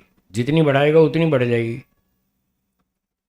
और जब वो ऐसा नहीं करेगा और कोई आलम्बन देखा तो उसके खराब संस्कार जाग गए, उस आलम्बन से कोई सोने की चमकीली चीज़ दिख गई तो उसको विचार आया कि इसकी तो चोरी कर लो, बड़ी कीमती चीज़ है, 20-50 हज़ार की है, छोटी सी चीज़ है, चुरा लेते हैं, 50 हज़ार का फ़ायदा हो जाएगा। अब उसने उस चोरी वाली उस सोने वाली वस्तु को देखकर उसने रजोगुण तमोगुण का विचार उठा दिया। तो इस विचार से वो रजोगुण तमोगुण एक्टिव हो जाएगा मन में और बुद्धि में भी। ये दोनों साथ साथ ही चलते हैं। मन में भी बुद्धि में भी रजोगुण तमोगुण एक्टिव हो जाएंगे और सत्वगुण ठंडा पड़ जाएगा। अब यदि उसने बार बार यहाँ भी एक्सीलेटर दबा दिया, हाँ आज तो चोरी करनी है, करनी है, हर हालत में करनी है, बस दूसरे की नज़र बचा के जैसे ही मौका लगेगा फट चुरा लूँगा, तो जितना वो बार बार एक्सीलेटर दबाएगा उतनी उसकी इच्छा तीव्र होती जाएगी और अवसर मिलते ही वो चुरा लेगा। तो इस प्रकार से सब कुछ आत्मा के हाथ में है। वो अच्छे विचारों को जगाए, उसकी स्पीड बढ़ाए, बार बार उसको रिपीट करे, या खराब विचार को उठाए, तमोगुण रजोगुण को जगाए, फिर उसकी स्पीड बढ़ाए, वो उसके सारा उसके हाथ में। ये तो सारी मशीन है, जैसे स्कूटर कार खड़े हैं सो खड़े हैं। आप मत चलाओ, 6 महीने तक खड़ी रहेगी कार, वो तो आपके हाथ में। जैसी कार है वैसा ही 100% वैसा ही जड़ मन है। ऐसा आपको यहाँ दिमाग में बिठाना पड़ेगा, तब आप मन को कंट्रोल कर सकते हैं। इंद्रियों को तब कंट्रोल कर पाएंगे जब आप इसको उतना ही जड़ माने जितना आप स्कूटर और कार को मानते हैं। पर लोग इतना काम मानते हैं। लोग तो कहते हैं साहब क्या करें, मन बहुत चंचल है, मन बहुत खराब है, मन भटकाता रहता है, मन मानता नहीं है। ऐसे विचार वाला तो नहीं रोक सकता मन को। तो इसलिए ये जो गीत बना रहे हैं, दिल है कि मानता नहीं, तो मूर्खों की बात है, पागलपन की बात है। हाँ जी बोलिए। हाँ। हम्म। प्रधानता का मतलब है कि इसमें 75% सत्वगुण है। यदि आत्मा चाहे तो दिन भर वो सत्वगुण को एक्टिव रख सकता है। सारा दिन वो मन में सत्वगुण को जगाए रख सकता है और 25% रजोगुण तमोगुण को दबाए रख सकता है। अगर इसमें 75% सत्वगुण है, मैन्युफैक्चरिंग के तौर पर इतना मटेरियल इसमें सत्व का है, तो आत्मा को कम मेहनत करनी पड़ेगी मन को अच्छा बनाए रखने में। मन में अच्छे विचार संस्कार जगाए रखने में कम मेहनत करनी पड़ेगी 75% सत्वगुण होने पर। और यदि खुदा न खास्ता हम मुहावरे की भाषा में बोलते हैं ना उर्दू वाले, खुदा न खास्ता, अगर इसमें 75% रजोगुण होता तो सोचो कितनी 4 गुनी मेहनत करनी पड़ती मन को ठीक करने के लिए। ये कारण है। मन में 75% यदि रजोगुण होता तो वो बच्चे की तरह होता, चंचल। आप बच्चे को बोलो बेटा 10 मिनट ऐसे बैठो, हिलना नहीं, तो 2 साल का बच्चा 10 मिनट ऐसे बैठ जाएगा? बैठ जाएगा? तो आपका मन हाथ में आएगा ही नहीं, आप कभी समाधि लगा ही नहीं पाएंगे, मन को कंट्रोल कर ही नहीं पाएंगे। यदि इसमें रजोगुण तमोगुण की मात्रा अधिक होती तो मन से आप अच्छा विचार कर ही नहीं पाते, बुरा ही करते। 90% सारा दिन बुराई बुराई बुराई वही सोचते आप, मन को अच्छा बना ही नहीं पाते, अगर इसमें 75% सत्वगुण नहीं होता तो। इसलिए ईश्वर बहुत बुद्धिमान है, बहुत सोच समझ के उसने काम किया कि मन को सत्व प्रधान बनाया, बुद्धि को सत्व प्रधान बनाया, इंद्रियों को, अहंकार को, सबको सत्व प्रधान बनाया, ताकि जीवात्मा अपने संसार के काम भी कर ले अच्छी तरह से, अच्छे अच्छे काम करे, और अच्छे अच्छे काम करके मोक्ष प्राप्त कर ले, समाधि भी लगा ले। हमारी इस सुविधा के लिए ईश्वर ने सत्व प्रधान चीजें बनाई, ये कारण था। अब क्लियर हो गया? हाँ बोलिए।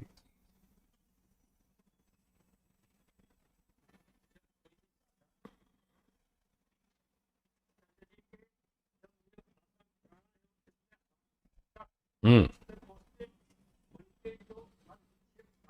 हम्म।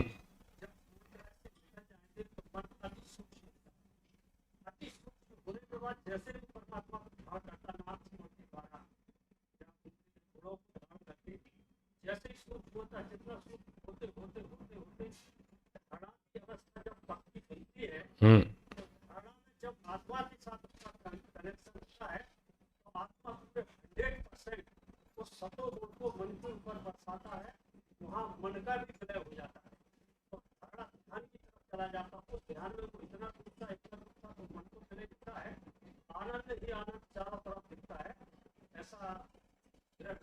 हाँ ठीक बात है, ठीक बात है, ऐसे ही चलता है व्यक्ति, आगे आगे आगे बढ़ता जाता है। बहुत अच्छी बात। हाँ जी, और क्या पूछ रहे हैं, बोलिए। थोड़ा जोर से बोलिए या तो आगे आ जाइए। नमस्ते। हम्म। आत्मा का स्वभाव शुद्ध और पवित्र है, ठीक है। उनका स्वभाव। तो जैसे बात चल रही है, तो क्या आत्मा भी अपवित्र हो सकती है? पवित्र अपवित्र हाँ हो कैसे होता सकती है? है, हो सकती है। अपवित्र कैसे होती है? अविद्या के कारण आत्मा अपवित्र हो जाती है, और जब अविद्या के कारण आत्मा अपवित्र हो जाती है, उसके विचार संस्कार बिगड़ जाते हैं, तो फिर उसके कर्म भी बिगड़ते हैं। फिर वो ईश्वर की उपासना नहीं करता, फिर वो संसार की उपासना करता है, उसकी उपासना भी बिगड़ जाती है। तो कर्म और उपासना दोनों बिगड़ जाते हैं। इन दोनों के बिगड़ने का मूल कारण उसका ज्ञान है। ज्ञान उसका बिगड़ा, यही आत्मा की अपवित्रता है। तो ज्ञान की दृष्टि से वो अपवित्र हो जाता है, कर्म की दृष्टि से अपवित्र होता है, और उपासना की दृष्टि से, तीनों की दृष्टि से वो अपवित्र हो जाता है। जब वो तीनों को शुद्ध करता है, ज्ञान कर्म उपासना तीनों को शुद्ध करता है, तब उसका मोक्ष हो जाता है। और तीनों अशुद्ध हो जाते हैं, उल्टे सीधे काम करता है, फिर वो राग द्वेष में पड़ के फिर वो जन्म मरण के चक्कर में फंस जाता है। तो आत्मा अपवित्र भी होता है, और वो नैमित्तिक कारण से होता है। स्वभाव से पवित्र है, स्वभाव से पवित्र है, पर किन्हीं कारणों से कुछ देर के लिए अपवित्र भी होता है। जैसे अभी आप खुली आंख से देखें तो आपको सारी दुनिया ठीक ठाक दिखेगी। नीला रंग नीला दिखेगा, पीला रंग पीला दिखेगा, सफ़ेद रंग सफ़ेद दिखेगा, ठीक है, ओरिजिनल कलर दिखेगा। और अगर आप नीले रंग का चश्मा लगा लें, जिसके शीशे नीले रंग के हों, ब्लू कलर के, अब आपको सारी दुनिया ब्लू दिखेगी, है, नीली नीली दिखेगी। तो सारी दुनिया नीली थोड़ा ही है, पर चश्मा ऐसा लग गया जिसकी वजह से आपको दुनिया वैसी दिख रही है। वो चश्मा हटा देंगे, फिर साफ साफ दिखेगा। तो जब अविद्या राग द्वेष के चश्मे लग जाते हैं, फिर दुनिया उल्टी सीधी दिखती है। जब ये हट जाते हैं, आत्मा पवित्र हो जाता है, फिर दुनिया सब चीज़ ठीक ठाक दिखती है। ऐसा। धन्यवाद। दोष सब आत्मा का है, आत्मा ही सारी गड़बड़ करता है, वही सारा दोषी है, वही सारा दोषी है। अब चाकू रखा हुआ है, पिस्तौल भी रखी है, ये रखी तो इसलिए कि दुश्मन से अपनी रक्षा करो। तो कोई समझदार हो, बुद्धिमान हो तो पिस्तौल उठा के दुश्मन से अपनी रक्षा कर ले, और वो कोई मूर्ख हो तो पिस्तौल उठा के खुद को मार ले। अब बताओ, पिस्तौल का दोष है क्या? पिस्तौल तो एक मशीन है, उसका कोई दोष नहीं है, वो जड़ है। उससे चाहो तो देश की रक्षा कर लो, चाहे तो देश को लूट लो। वो सारी जिम्मेदारी ऑपरेटर की है, जो उसका उपयोग कर रहा है उसकी सारी जिम्मेदारी है। तो मन, बुद्धि, इंद्रियां, प्रकृति, सत्वगुण, रजोगुण, तमोगुण, ये सब मटेरियल है, इसका कोई दोष नहीं है। ये जैसा है सो है। समझदारी हमारी होनी चाहिए कि हम इसका उपयोग किस तरह से करें, अपने लिए भी सुखदायक हो, दूसरों के लिए भी सुखदायक हो। किस तरीके से हम इन चीज़ों का उपयोग करें, ये सारी जिम्मेदारी हमारी है आत्मा की। ठीक है जी, बोलिए साहब, अखिलेश जी बोलिए। हम्म। हम्म,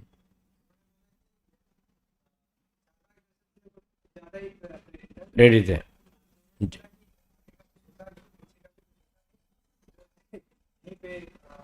यही जन्म है, ना अगला जन्म है ना पिछला जन्म।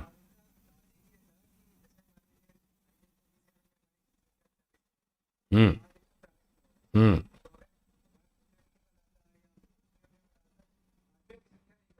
ठीक है।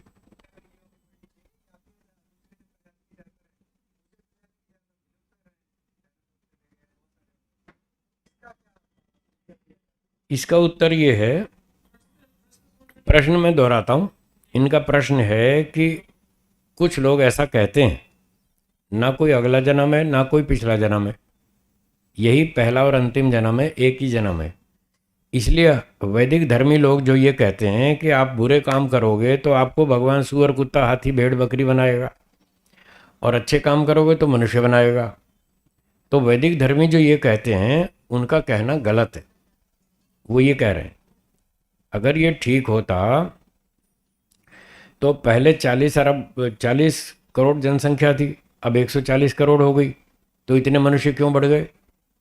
ये कहाँ से आ गए, जबकि दूसरे प्राणी तो खत्म होते जा रहे हैं। ऐसा उन लोगों का कहना है। तो हम इसका क्या उत्तर दें, ये प्रश्न है।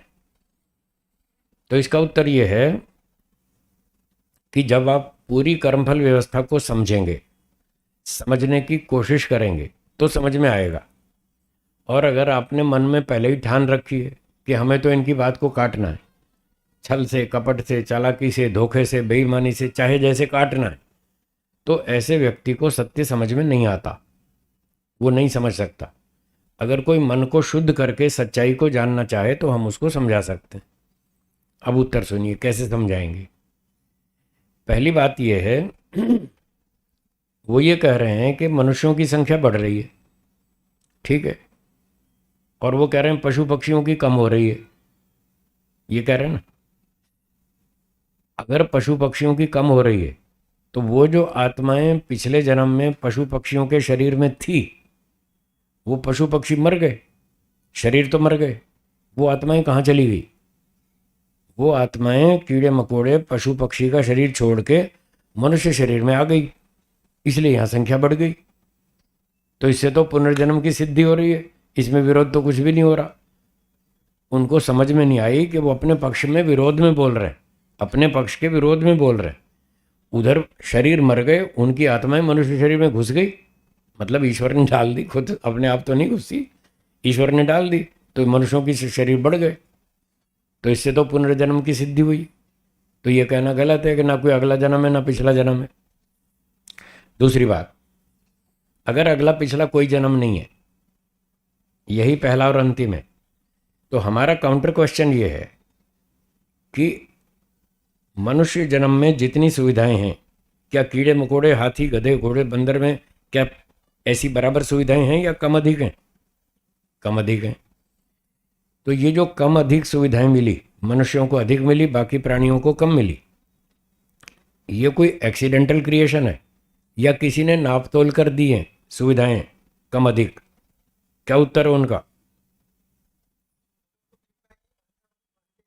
मतलब ऑटोमेटिक, कोई बनाने वाला नहीं। तो हमारा प्रश्न है, अगर कोई बनाने वाला नहीं है तो ये जो माइक्रोफोन आपने पकड़ रखा है, ये अपने आप क्यों नहीं बना? इसका बनाने वाला है या नहीं? है ना? ये बिल्डिंग बनाने वाला है या नहीं? कार है, स्कूटर है, रोटी है, कपड़ा है, मकान है, कोई भी मशीन है, सबका बनाने वाला है। अगर इतनी चीज़ों का बनाने वाला है तो ऐसी स्थिति में ये कहना कोई अकल की बात है कि सृष्टि अपने आप बन गई? ये तो पागलों जैसी बात है, मूर्खों जैसी बात है, बिना प्रमाण के और बिना तर्क की बात है। जब हर चीज़ को हम देख रहे हैं कोई ना कोई बना रहा है, जितनी भी बनाई हुई चीज़ें हैं, क्रिएशंस हैं, वो अपने आप एक भी नहीं बनी। फैक्ट्री में, कारखाने में, सब जगह पर बुद्धिमान लोग उसको बना रहे हैं। तो सूर्य, पृथ्वी, पूरे ब्रह्मांड को भी कोई ना कोई बनाएगा, क्योंकि ये भी वैसी ही सिस्टमेटिक क्रिएशन है जैसी स्कूटर और car. Car, scooter systematic creation है, तो उसका बनाने वाला है। तो यूनिवर्स क्या सिस्टमेटिक क्रिएशन नहीं है तो इसका भी बनाने वाला होना चाहिए। इसलिए उनकी बात गलत है कि ऑटोमेटिक क्रिएशन है, ऐसा नहीं। और बनाने वाला है, अगर कोई बनाने वाला है तो प्रश्न ये होगा कि वो न्यायकारी है या अन्यायकारी है, कैसा होना चाहिए? तो न्यायकारी क्या बिना कर्म के फल देगा या कर्म के आधार पर देगा? कर्म के आधार पर देगा तभी न्यायकारी कहलाएगा। तो यदि न्यायकारी है और वो कर्म के आधार पर फल देता है, तो जिसको पैदा होते ही बढ़िया फैसिलिटीज़ दी मनुष्य योनि में, और जिस कुत्ते गधे को वो फैसिलिटीज़ नहीं दी, क्या ये कर्म का फल नहीं है? यदि ये कर्म का फल है तो पैदा होते ही उसको फल मिला, कुत्ते को, गधे को, मनुष्य को पैदा होते ही फल मिला। तो न्याय ये कहता है कि कर्म पहले होना चाहिए, फल बाद में। ये न्याय है? या फल पहले दिया जाए, कर्म बाद में किया जाए? कौन सा न्याय है? तो इसको तो पैदा होते ही फल मिल गया। इसने कर्म कब किया? पिछले जन्म में। हो गया सिद्ध पिछला जन्म। है जी। जी। हाँ। हाँ।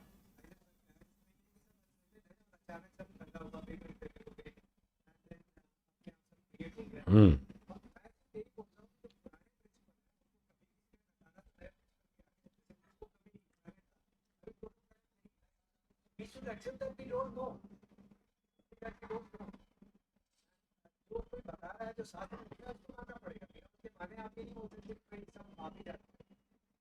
वो जो अनसर्टेनिटी की बात कर रहे हैं, अनसर्टेनिटी, सब कुछ अनिश्चित है। अगर सब कुछ अनिश्चित है तो वो फैक्ट्री क्यों लगाते हैं? अनसर्टेन है, पता नहीं मैन्युफैक्चरिंग होगी या नहीं होगी, प्रोडक्शन होगी नहीं होगी, प्रॉफिट मिलेगा नहीं मिलेगा, कुछ भी निश्चित नहीं है। तो आप फैक्ट्री क्यों लगा रहे हैं? आप मकान क्यों बना रहे हैं? आपको विश्वास है हम मकान बनाएंगे तो बढ़िया बिल्डिंग बनेगी, हमारे लिए 70 80 100 साल के लिए सुरक्षित जगह मिलेगी। आपको ये कॉन्फिडेंस है, आपको सर्टेनिटी है, इसलिए आप बिल्डिंग बनाते हैं, इसलिए आप फैक्ट्री बनाते हैं। इसलिए ये कहना गलत है कि सब कुछ अनसर्टेन है, ऐसा नहीं है। अगर किसान को अनसर्टेनिटी हो तो खेत में बीज क्यों डालेगा? डालेगा ही नहीं। तो यहाँ सारे खेत में डाल रहे किसान लोग, इसलिए वो कहना झूठ है। और बोलिए। हाँ जी, और किसी का प्रश्न है? 5 मिनट बाकी, धन्यवाद। 5 मिनट बाकी, बोलिए। नमस्ते।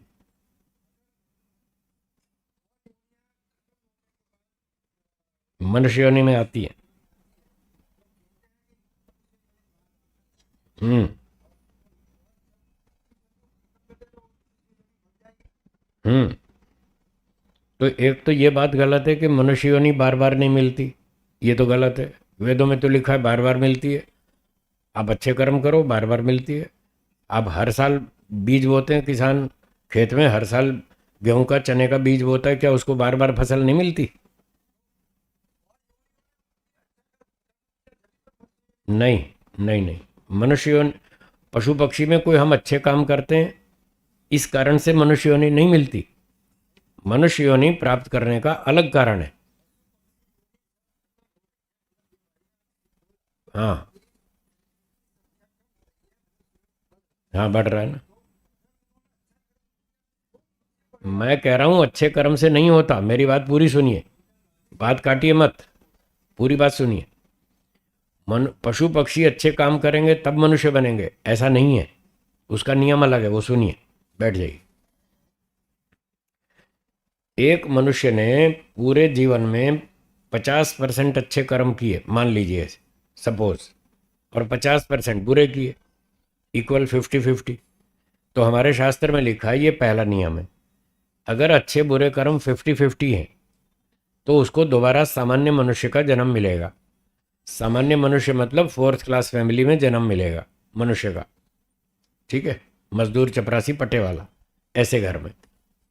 दूसरा नियम, यदि उसने अच्छे कर्म 50% से ज़्यादा किए, 70-80% अच्छे काम किए, बुरे काम कम किए, 20-30%, तो ऊंचे विद्वान, धनवान, बुद्धिमान, बलवान ऐसे परिवार में जन्म मिलेगा, प्रमोशन हो गई।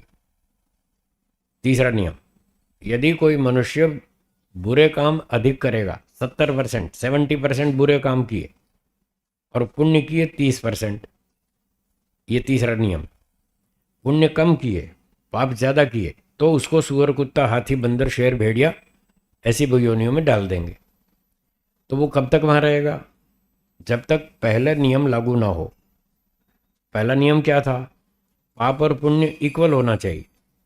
जब पाप और पुण्य इक्वल होगा तब लौट के वापस 4th क्लास योनि में, मनुष्य योनि में आएगा और 4th क्लास परिवार में उसका जन्म होगा। तो तीसरा नियम ये कह रहा है कि मान लो किसी ने 70% पाप किए, पुण्य किए 30%, तो इक्वल होने के लिए कितने % पाप का दंड भोगना पड़ेगा? 70 और 30 कितना डिफरेंस है? 40%। तो 40% पाप का दंड भोगने के लिए ईश्वर उसको सांप, बिच्छू, कुत्ता, गधा, हाथी, बंदर, भेड़िया बनाएगा। अब इन योनियों में 50-25 योनियों में उसने अपने 40% पाप का दंड भोग लिया। अब उसका पाप कितना बचा? 30%। और जिस जन्म में उसने 70% पाप किए थे, उसी जन्म में उसने 30% पुण्य भी किए थे। तो 30 और 30 बराबर हो गए पाप पुण्य। अब जब बराबर हो गए तो लौट के वापस मनुष्य योनि में आएगा। अब जो मनुष्य योनि में आया वो उस पुण्य के कारण आया जिस जन्म में उसने 70 पाप किए थे, और वो सारे पुण्य कब किए थे? मनुष्य योनि में, कुत्ते गधे में नहीं। इसलिए कह रहा हूं ये झूठ है। कुत्ते गधे में वो पुण्य नहीं कमाएगा, शेर, भेड़िया, कॉकरोच में वो पुण्य नहीं कमाएगा। पुण्य वो पहले मनुष्य योनि में ही करके गया था, उसी की वजह से वापस लौटा। अब बोलिए, समझ में आया? ये है वेदों का सिद्धांत जो ऋषियों ने लिख रखा है। चलिए, समय समाप्त होता है। अगली सूचना श्री लालचंद जी बताएंगे। धन्यवाद। ओम। आज की जो कक्षा है उसके लिए तो एक बार जोरदार कर।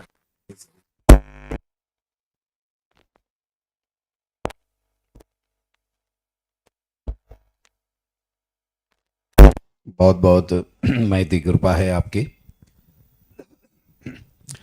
सज्जनों, एक बात आपने अनुभव की होगी, हम सभी आर्य समाज में तो आते हैं और लंबे समय से आ रहे हैं, लेकिन जो आर्य समाज से अभी अभी जुड़े हो या थोड़े समय से जुड़े हो, तो इसके पहले आप जहाँ भी सत्संग में जाते थे, मान लो कोई राधा स्वामी में या कोई स्वाध्याय परिवार में, कहीं भी हम गए हैं, तो आपने कभी ऐसा सीन देखा कि इस प्रकार का मंच हो और आपके अंदर जैसा भी आध्यात्मिक के मतलब जैसा भी प्रश्न हो, पहले तो आपके प्रश्नों की भी दाद देनी पड़ेगी। स्वाध्यायशील व्यक्ति ही इस प्रकार के प्रश्न उठा सकता है, लेकिन आपने स्वाध्याय करके जो प्रश्न बनाए हो उसका उत्तर इस मंच के अलावा कहीं आपने सुना हो, ऐसा कभी आपने अभी तक कहीं देखा है? आर्य समाज और आर्य समाज के विद्वान में ही जो वेद न अन्य पंथा विद्यते आना है, वेद को पढ़कर जो व्यक्ति, और पूज्य स्वामी जी महाराज तो अभी आपने स्वयं बताया कि कितनी कठोर परिश्रम से, कठोर अनुशासन से बड़े गुरुजी ने इनको ये समझो कि तराशा है, और तराशा गया है, इसके बाद ये योग्यता बनी है। अभी अभी आपने बताया कि वो जो सामने सन्यासी महात्मा रोज 1 घंटा जो खीर को रगड़ कर और फिर आपसे कहते हैं कि लो ब्रह्मचारी खीर खाओ, और आपने कभी भी वो खीर इसलिए नहीं खाई कि वहाँ वो जो समय था वो आपका भोजन का समय नहीं था। आपने कहा हम या तो लंच पे खाते या डिनर पे खाते, बीच में नहीं खाते। तो बड़े गुरुजी ने आपको किस प्रकार से, कितने अनुशासन में, और फिर ये भी आपने कहा कि हमको बढ़िया बढ़िया चीज़ें भी खिलाई गई है, मेवे भी खिलाए गए, मिठाई भी खिलाई गई, घी भी खिलाया गया, सब चीज़ खिलाई गई, और उसके बाद उसका नियंत्रण कैसे करना ये भी सिखाया। ये भी अद्भुत चीज़ है। तो योग्य गुरु के सानिध्य में जो व्यक्ति अनुशासन पूर्वक अपनी तपस्या करता है, तो ऐसी व्यक्तित्व उभर कर समाज के सामने आते हैं, जिससे समाज का बहुत बड़ा कल्याण होता है। सबसे बड़ा जो दान है वो विद्या का दान है। बुद्धि अगर शुद्ध हो जाए, ऐसा अगर कहीं से कोई काम मिल जाए तो बहुत बड़ा काम हो जाता है। तो हम इस योग दर्शन की कक्षा का हमें अनुभूति भी हो रही है। जितने प्रश्न उपस्थित हो रहे हैं उनका विधिवत, आज का जो विषय था आपने गौर किया होगा, मन। ये मन ऐसा जटिल विषय है कि आपको जल्दी कोई समझा ही नहीं सकता, लेकिन फिर भी स्वामी जी महाराज ने बहुत ही अत्यंत सरल शैली में, मेरे मन में भी मन के बारे में ये प्रश्न अधिकांश में जब भी सोचता था कि जब ये सतो प्रधान है तो फिर मेरी सहायता क्यों नहीं होती, लेकिन फिर आपने आज ये यूँ समझो डोर खिड़की खोल दी कि सतो प्रधान बनाने के कारण ही आप इसको सत्व प्रधान रख सकते हो। ये ईश्वर की बहुत बड़ी कारीगरी है। अगर रजो प्रधान होता तो आपके जीवन में कभी भी वो स्थिरता ही नहीं आती, मोक्ष और वो बातें तो बहुत दूर की हो जाती। तो इस तरीके के जटिल प्रश्नों का उत्तर, ऐसा समाधान इस कक्षाओं में मिल रहा है, ये हमारे लिए बहुत बड़ा सुंदर अवसर है।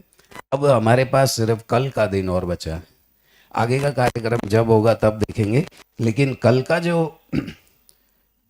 अवसर है उसमें हमारे स्वामी जी महाराज की 2 कक्षाएं होनी हैं। एक कक्षा सुबह 9 से 10:30, 8 बजे यहाँ पे संध्या और हवन का जैसे साप्ताहिक सत्संग होता है ऐसे ही होगा, और 9 से 10:30 एक कक्षा लगेगी। फिर 10:30 से 11 बजे तक 30 मिनट का हम विराम लेंगे जिसमें जलपान होगा, और फिर 11 से 12:30 1.5 घंटे की दूसरी कक्षा। कल शाम को कक्षा नहीं लगेगी। तो कल रविवार के दिन दोनों ही कक्षा कल प्रातःकाल सुबह में होनी है, और उसके पश्चात भोजन प्रसाद की व्यवस्था है। तो आप परिवार के साथ, कल वैसे ही छुट्टी का दिन है, रविवार है, अवकाश का दिन है, तो ज़्यादा से ज़्यादा संख्या में उपस्थित होकर इस कार्यक्रम का ज़्यादा से ज़्यादा लाभ लेंगे। तो आयोजकों को भी ऐसा लगेगा कि हमारी जो प्रयास है, जो मेहनत है, वो सफल हो रही है। आपके आने से भी इस कार्यक्रम में 4 चांद लग जाते हैं। तो सभी का धन्यवाद करते हुए मैं एक बार फिर तालियों की गड़गड़ाहट के साथ पूज्य स्वामी जी महाराज का धन्यवाद करते हुए इस सभा को हम विराम की ओर ले जाएंगे। एक छोटी सी दान की सूची आई है। सज्जनों, ये अच्छे कार्य चलते रहने चाहिए। योग दर्शन में भी ये कहा गया है कि जो जहाँ भी परोपकार के कार्य होते हो, भलाई के कार्य होते हो, उसमें हमारा समर्थन अत्यंत आवश्यक है। आप तन से, मन से, धन से इसका समर्थन करते रहो तो ये कार्य ज़्यादा चलते रहेंगे, और इसके कारण संसार का बहुत बड़ा भला होगा। हमारा व्यक्तिगत, पारिवारिक और सामाजिक, राष्ट्रीय जीवन भी बहुत ही सुंदर हो जाएगा। तो एक दूसरे के सहयोग से इस कार्य को चलाने के लिए तन मन धन की आवश्यकता रहती है। आज श्यामपाल सिंह चौहान जी की ओर से 500 रुपया, नितिन भाई ओझा जी की ओर से 1000 रुपया, मगन भाई पटेल जी की ओर से 500 रुपया, प्रफुल्ल भाई वोरा जी की ओर से 5000 रुपया, धीरज गोंडलिया जी की ओर से 500 रुपया। इन सभी दानी महानुभावों का धन्यवाद करते हुए मैं इनका सात्विक सहयोग स्वीकार करता हूँ। एक बार तालियों की गड़गड़ाहट के साथ सभी दानी महानुभावों का धन्यवाद है। क्या बात है जी जी जी जी। 1100 रुपये स्वामी विवेकानंद परिव्राजक जी से हमें सात्विक सहयोग प्राप्त हुआ है। मैं स्वामी जी महाराज का एक बार फिर धन्यवाद करते हुए, सभी का धन्यवाद करते हुए अब हम समय के अनुसार इस सभा को विराम की ओर ले जाएंगे। कल प्रातःकाल संध्या हवन 8 बजे शुरू होगा और स्वामी जी महाराज का सत्संग 9 बजे शुरू होगा। तो आप ज़्यादा से ज़्यादा संख्या में उपस्थित होकर इस कार्यक्रम का, इस आयोजन का लाभ उठाएंगे। अब शांति पाठ।